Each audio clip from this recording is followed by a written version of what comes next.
are the compliances of a private limited company and one-person company, that is OPC, the same? A few compliances are the same, but the Companies Act 2013 provides relaxation in certain compliances of an OPC. Stay tuned to find out the annual compliances of an OPC.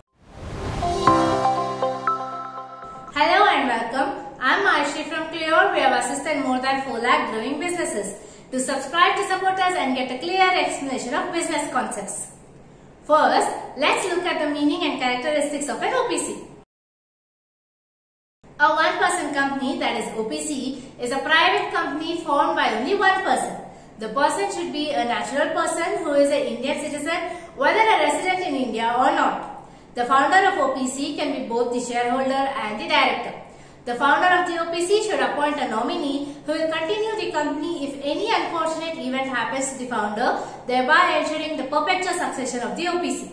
The features of the OPC are that it has only one shareholder, it cannot have more than one shareholder at any time. The single shareholder can be the director. However, the single founder can appoint up to 15 directors for the OPC. The sole founder should appoint a nominee of OPC who will take the place of the sole founder in case of his or her death or incapacitation.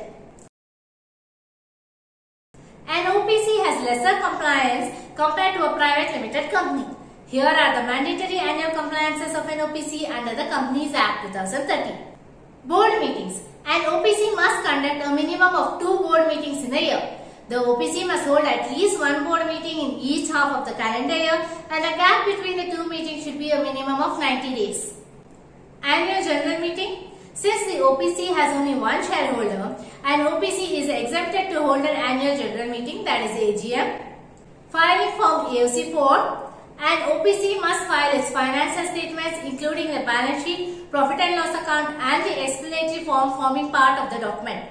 The OPC should file the financial statements in Form AOC 4 with the ROC within 180 days from the last day of the financial year, that is March 31st. Thus, OPC should file AOC 4 within 29 September every year. Abridged Directors Report. An OPC need not prepare a detailed Directors Report. Instead, an OPC should file an Abridged Directors Report covering all the information required for the OPC under Section 134 of the Companies Act. Filing Form MGT 7A.